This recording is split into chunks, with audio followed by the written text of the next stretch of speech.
আমরা এখন নর্মালিটি বের করবার কিছু উদাহরণ দেখব কিভাবে আমরা নর্মালিটি বের করছি। আমাদের একটি প্রশ্ন আছে, 1000 ml দ্রবণে থাকে 98 গ্রাম H2SO4, তাহলে দ্রবণের মোলারিটি ও নর্মালিটি নির্ণয় করো। তাহলে আমাদের দ্রবণটি গাঢ়ত্ব গ্রাম পার লিটারে দেওয়া আছে, 98 গ্রাম পার লিটার H2SO4 আছে। আমরা লিখলাম 1000 ml দ্রবণে থাকে 98 গ্রাম H2SO4। মোলারিটি বের করতে গেলে আমাকে গ্রামের পরিবর্তে মোল ব্যবহার করতে হবে, মোল নিয়ে আসতে হবে। তাহলে আমরা জানি যে গ্রাম থেকে কিভাবে মোল সংখ্যা বের করা যেতে পারে। অর্থাৎ দ্বিতীয় লাইনে 1000 ml দ্রবণে থাকে 98/98 সমান 1 মোল H2SO4, কারণ আমরা জানি যে মলিকুলার ওয়েট অফ H2SO4 সমান 98। তাহলে মোল সংখ্যা আমরা ওজনকে 98 দিয়ে ভাগ করলাম, তাহলে 1 মোল এলো। অর্থাৎ দ্রবণটির গাঢ়ত্ব 1 মোলার, দ্রবণটির গাঢ়ত্ব 1 মোলার, অর্থাৎ মোলারিটি এককে ওই দ্রবণটির গাঢ়ত্ব দাঁড়ালো 1 মোলার। নেক্সট আমরা বার করব ওই একই দ্রবণের নর্মালিটি এককে তার গাঢ়ত্ব। আমরা আবার শুরু করলাম, 1000 ml দ্রবণে থাকে 98 গ্রাম H2SO4। আমাদের গ্রামের পরিবর্তে গ্রাম তুল্যাঙ্ক এই কথাটা ব্যবহার করতে হবে। তাহলে আমরা লিখছি 1000 ml দ্রবণে থাকে 98/49 সমান 2 গ্রাম তুল্যাঙ্ক। এখানে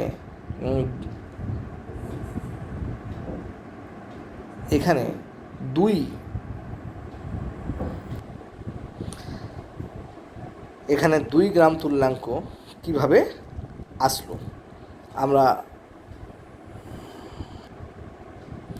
আমরা 2 গ্রাম তুল্যাঙ্ক কিভাবে আসছে আমরা এখানে দেখছি। আমরা জানি যে আণবিক গুরুত্ব গ্রামে প্রকাশিত ভরকে যদি আমরা ই দিয়ে ভাগ করি তাহলে আমরা গ্রাম তুল্যাঙ্ক পাবো। তাহলে এই ক্ষেত্রে ই সমান m/z, তাহলে এম হচ্ছে 98, সালফিউরিক অ্যাসিডের ক্ষেত্রে প্রতিস্থাপনযোগ্য হাইড্রোজেন অর্থাৎ জেডের পরিমাণ 2, তাহলে আমরা ই পেলাম 49। আমরা ডাব্লুকে ই দিয়ে ভাগ করেছি, ডাব্লুকে ই দিয়ে যদি আমরা ভাগ করি তাহলে আমরা পাই গ্রাম তুল্যাঙ্ক সংখ্যা। তাহলে আমরা দেখতে পেলাম যে দ্রবণটির গাঢ়ত্ব 2 নর্মাল, দ্রবণটির গাঢ়ত্ব 2 নর্মাল। আমি আবার থেকে বলছি, 1000 ml দ্রবণে থাকে 98 গ্রাম H2SO4। তাহলে আমাদের এই 98 গ্রামে কত গ্রাম তুল্যাঙ্ক পরিমাণ H2SO4 আছে সেটা নির্ণয় করলে আমাদের সমস্যাটা সমাধান হবে। তাহলে আমরা প্রথমে বার করলাম H2SO4 এর তুল্যাঙ্ক ভার। তাহলে আমরা জানি ই সমান m/z, এম হচ্ছে আণবিক গুরুত্ব, এই ক্ষেত্রে 98, জেড প্রতিস্থাপনযোগ্য হাইড্রোজেন পরমাণু, এই ক্ষেত্রে 2। তাহলে আমরা তুল্যাঙ্ক ভারের পরিমাণ পেলাম 49। 98 গ্রামের মধ্যে কত গ্রাম তুল্যাঙ্ক আছে তাহলে আমরা ভাগ করলে পেলাম 2 গ্রাম তুল্যাঙ্ক আছে।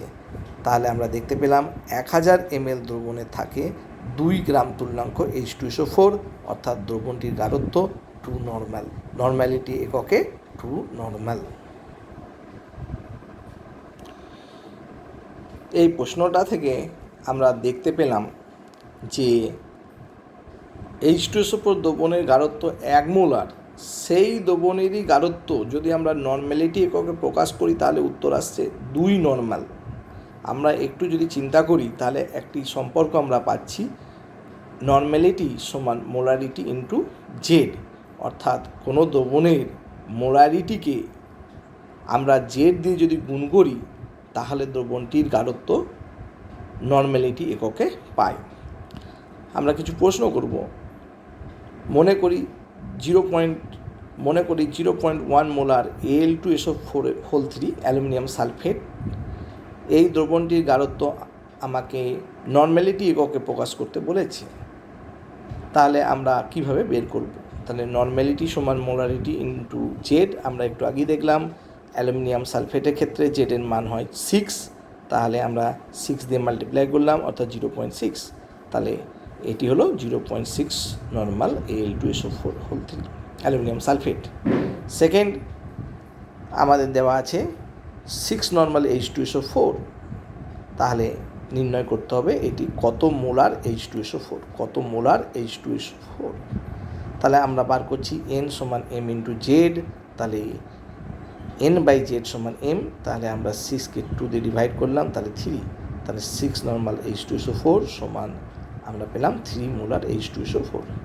অর্থাৎ যদি দ্রবণের আমরা মোলারিটি মান নির্ণয় করতে পারি তাহলে আমরা অনায়াসে সেই মান থেকে দ্রবণের নর্মালিটি বের করতে পারবো, বা এর বিপরীতটা অর্থাৎ নর্মালিটি যদি দেওয়া থাকে বা আমরা যদি নির্ণয় করতে পারি তাহলে দ্রবণের মোলারিটিও আমরা সহজে বের করতে পারবো।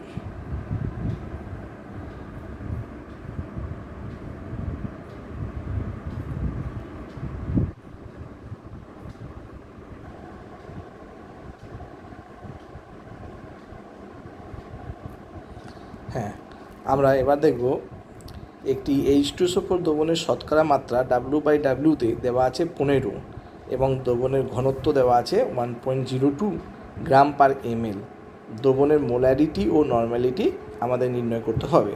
তাহলে আমরা এখানে দেখতে পাচ্ছি ঘনত্ব আমাদের দেওয়া আছে, অর্থাৎ প্রশ্নতে কোথাও না কোথাও আমাদের ওজন থেকে আয়তনে পরিবর্তন করতে হবে।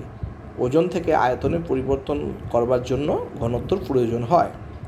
আমরা শুরু করব যেটি দেওয়া আছে, অর্থাৎ শতকরা মাত্রা W/W সমান 15।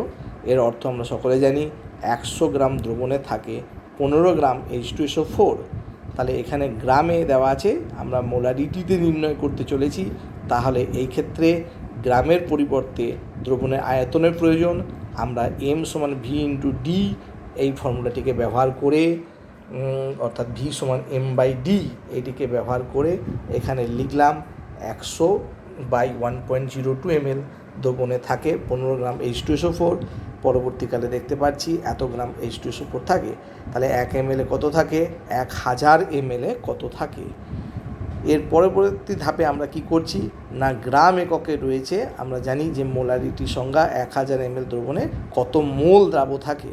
তাহলে গ্রাম থেকে মোল সংখ্যা বের করবার আমাদের উপায় না, তাকে আণবিক গুরুত্ব দিয়ে ভাগ করতে হবে। এই ক্ষেত্রে H2SO4 আণবিক গুরুত্ব 98, আমরা 98 দিয়ে ভাগ করেছি।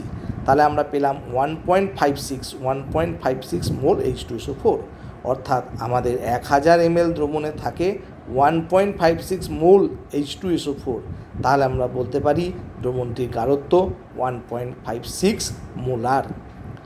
এবার আমরা নর্মালিটি গণনা করব। যেহেতু আমরা মোলারিটি এবং নর্মালিটির মধ্যে সম্পর্কটি জানি, N সমান M/Z, এই ক্ষেত্রে M সমান 1.56, আর সালফিউরিক অ্যাসিডের ক্ষেত্রে প্রতিস্থাপনযোগ্য হাইড্রোজেন পরমাণু 2টি থাকে, তাই Z এর মান 2। তাহলে এই দুটি গুণ করলে আমরা পাচ্ছি 3.12, অর্থাৎ দ্রবণটির গাঢ়ত্ব সমান 3.12 নর্মাল।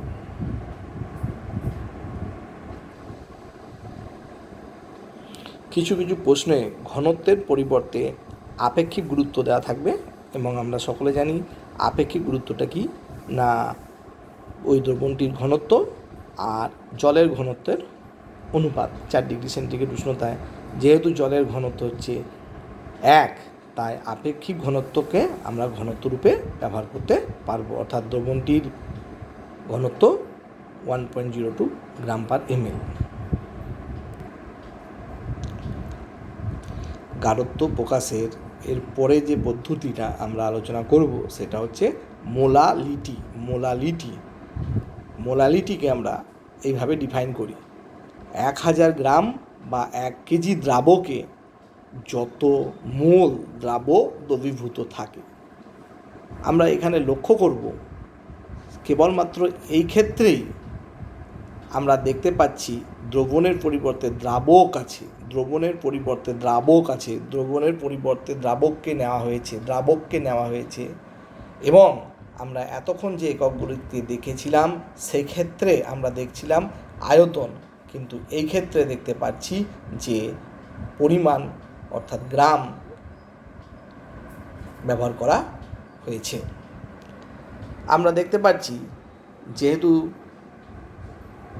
ভর, দ্রবণের ভর বা দ্রাবকের ভর এবং মোল সংখ্যা উষ্ণতা নিরপেক্ষ, অর্থাৎ উষ্ণতার উপর নির্ভর করে না, তাই গাঢ়ত্ব প্রকাশের এই এককটি উষ্ণতা নিরপেক্ষ।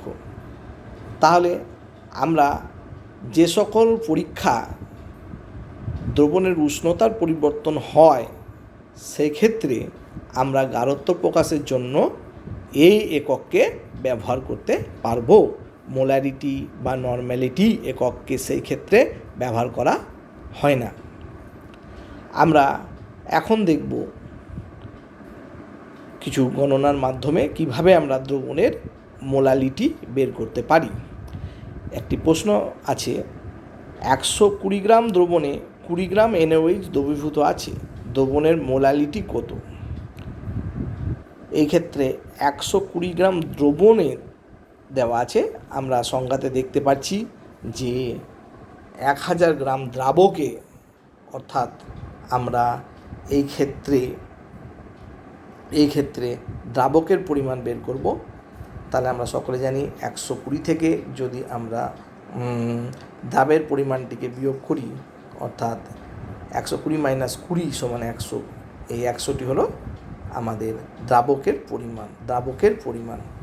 পরবর্তী লাইনে আমরা লিখছি 100 গ্রাম দ্রাবকে থাকে 20 গ্রাম NaOH, তাহলে 1000 গ্রাম দ্রাবকে থাকবে 200 গ্রাম NaOH। এবার আমরা এই গ্রাম সংখ্যা থেকে মোল সংখ্যা নিয়ে আসতে হবে, এবং আমরা জানি আণবিক গুরুত্ব দিয়ে ভাগ করলে মূল সংখ্যা পাওয়া যায়। NaOH এর ক্ষেত্রে আণবিক গুরুত্ব 40, তাই পরবর্তী লাইনে আমরা একে 40 দিয়ে ভাগ করেছি। লক্ষ্য করে তোমরা দেখো যে আগের লাইনটাতে আমরা 200 গ্রাম ব্যবহার করেছিলাম, কিন্তু এখন মোল শব্দটা ব্যবহার করা হচ্ছে। তাহলে আমরা দেখতে পেলাম 1000 গ্রাম দ্রাবকের মধ্যে থাকে 5 মোল NaOH, অর্থাৎ দ্রবণটির মোলালিটি 5m। আমরা এই স্মল এমকে ব্যবহার করে থাকি দ্রবণের মোলালিটিকে প্রকাশ করবার জন্য, অর্থাৎ আমার যে সংখ্যামানটা আসবে তার পাশে আমরা এরকম ছোট m লিখব। ক্যাপিটাল এমকে আমরা ব্যবহার করি মোলারিটিকে প্রকাশ করবার জন্য।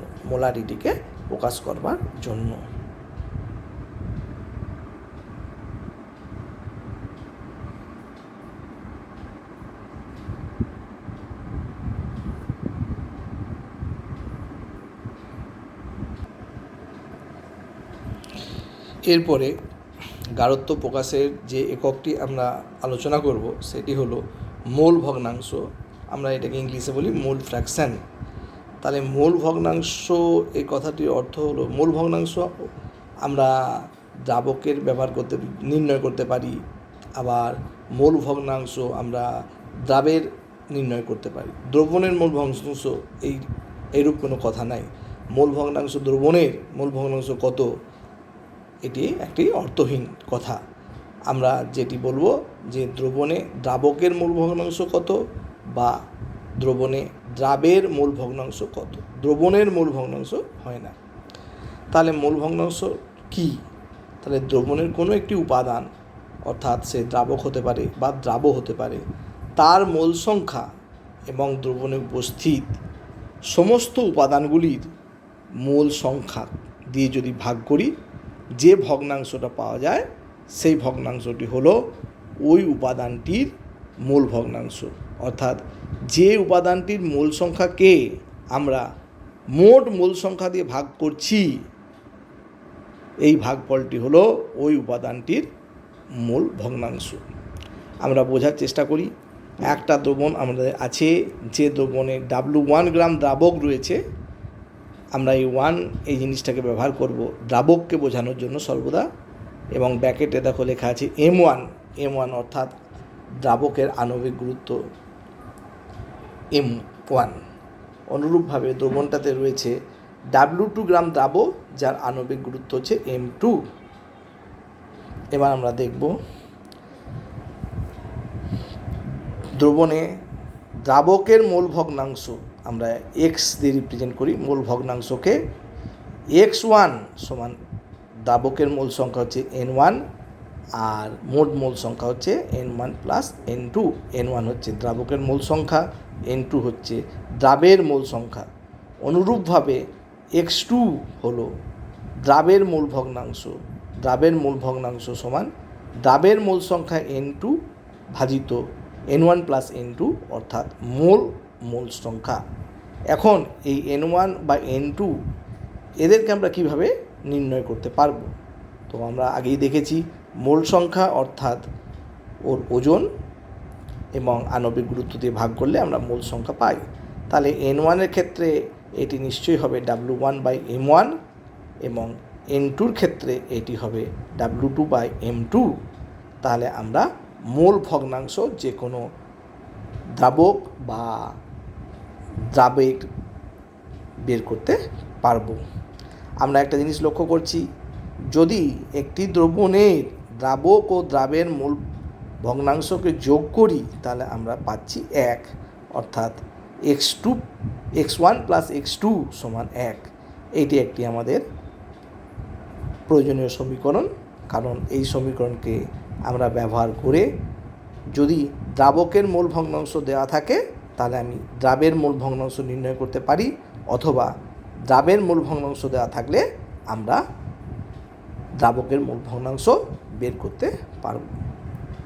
আমরা নেক্সট দিন এর পরের বিষয় আলোচনা করব, অর্থাৎ আমরা আরও কিছু গাণিতিক সমস্যা দিয়ে দেখাবো কিভাবে আমরা এক একক থেকে অন্য এককে পরিবর্তন করতে পারি। Thank you.